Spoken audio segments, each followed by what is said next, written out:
London. Brad Scott arrived in London with high hopes of an impressive performance, a big win and the start of a successful year in the octagon.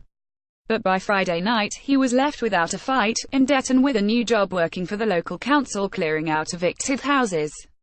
Scott 11-5 MMA, 3-4 UFC was all set to take on fellow Brit Jack Marshman, 22-7 MMA, 2-2 UFC in a welterweight contest at UFC Fight Night 127.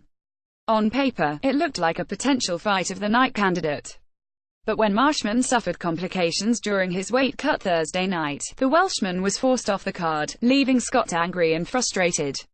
Earlier in the day, Scott took to social media to vent his frustration in a post that he later deleted, as he felt his words were being misrepresented as a rant against the UFC. In reality, he said, his anger was directed firmly in the direction of his opponent. "Obviously I'm very disappointed," Scott told MMA Junkie on Friday night. "But people seem to be getting the wrong end of the stick when they think I'm blaming the UFC for not paying me. I'm not blaming the UFC. I'm blaming Jack. It's Jack's job to make weight. It's Jack's job to turn up and fight. It's not the UFC's fault."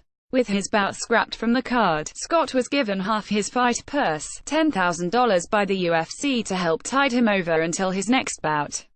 But the seven-fight UFC veteran said the gesture, though welcome, still left him considerably out of pocket, especially given the fact that he hadn't received any payment from Reebok for the week.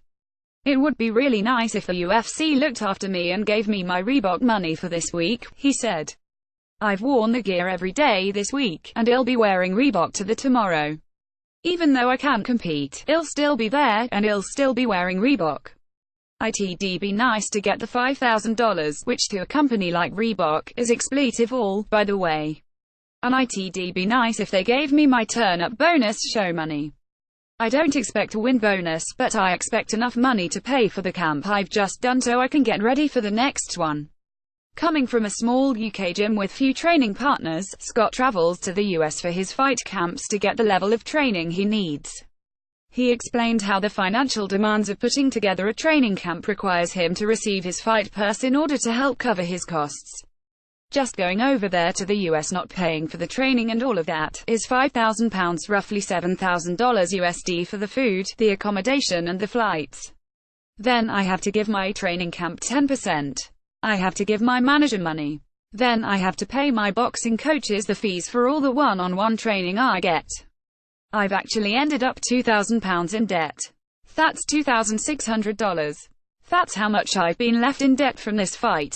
Now I've got to go and find a job to make up the shortfall and help make ends meet before I can fight again." Right now, Scott's financial position following the collapse of his contest has left him with little option but to take on a job. Scott is no stranger to manual labor. Earlier in his career spent time between doing woodworking jobs, and he explained he already has a job lined up after his main sponsor stepped in with an offer of work and financial assistance. "I'm going to work for a company called Bristol Waste Clearance, who are my biggest sponsor," Scott said. "They go into properties where tenants have been evicted and clear out the property and put it into storage, or scrap it. We have to remove heroin needles and drugs and stuff. It's run by a guy called Scott the Lion Cowles, who was also a fighter. He offered me a job straight away, and he offered to pay towards my next camp because I've been left in a expletive position. If it wasn't for them, I wouldn't be able to fight for the UFC." Even after learning of Marshman's withdrawal, Scott was determined to fulfill his part of the contract by weighing in and offering himself as a potential substitute should another welterweight or middleweight fall off the card. "I was walking around at 182 pounds, and I turned up on the morning of the weigh-ins at 171, he explained. "I said I'd make the weight, and if any of the welterweights didn't make the weight in the morning it'd be a stand-in. I said I'd even fight a middleweight if a middleweight dropped out. But when I got down there my name had been scribbled off the list. Jeff Nowitzki and Sean Shelby were really polite to me. They said it doesn't matter, so I didn't make weight. Now, looking back at it, I wish I'd got on the expletive scale, just barged in and got on it, so they had no say in the fact. But I think because they called the fight off before I ever had the chance to make weight, that was the issue." Scott's main source of frustration was the fact that the Marshman camp didn't reach out to mention he was having issues. If they had, Scott said, he'd have been happy to have accepted a catchweight bout. Weight to me was never an issue, Scott said. But when I saw Jack during the week, I could see that he was huge, and that he was going to struggle. I only wish he'd have reached out to me and said, Brad, I'm not going to make the weight, I'm killing myself. Can we do a catchweight? Because I would have totally agreed. I was the late replacement. I was the one who had to cut all this weight, and I still expletive made it. It's not nice not putting a fork in your mouth, but I still made it. Scott's initial reaction, including the aforementioned deleted social media post, was interpreted by some as a dig at the UFC, but the Wiltshire native said UFC officials were nothing but understanding with him over the situation. I've got to be completely honest, they were actually really polite, Scott said. They were really well spoken to me on the phone, and they were really understanding. I think they were really disappointed, too. Obviously they were mostly concerned with Jack's health. He'd missed the weight cut and banged his head, so they were very worried about that. But I was hoping it was going to be along the lines of, we'll pay you, because you turned up ready to fight, and on short notice, too. Despite refusing to throw the UFC under the bus, Scott did say he hoped officials could pull the relevant strings to help suitably compensate him for missing out on a fight through no fault of his own. I've done everything right, Scott said. I've dieted, I've trained flat out, I've traveled all the way to America, got great training and a great game plan. It was a fight I wanted. It was a fight I was happy with. Marshman seemed happy with it, too, but he must have been lying to himself. All these interviews and super photos he was putting up saying he was on weight.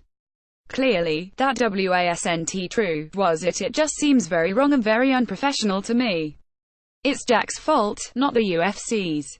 The UFC, for their part, is trying to help, with matchmaker Sean Shelby telling Scott he'd look to find him a spot on the newly announced UFC Fight Night 130 in Liverpool on May 27th. I'm really happy and grateful Sean is trying to get me on that card as fast as possible, he said. But Scott said if the UFC had any thoughts about trying to rebook Scott against Marshman at the Echo Arena, they'd have to do it at a heavier weight.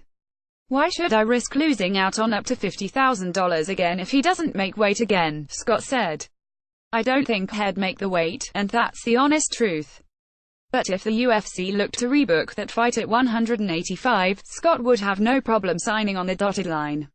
I'll beat him at 185. I don't care, Scott said. I've got no fear of him at all. I've sparred him, and I've gotten the better of him, and he knows it. For more on UFC Fight Night 127, check out the UFC Rumors section of the site, view 23 images.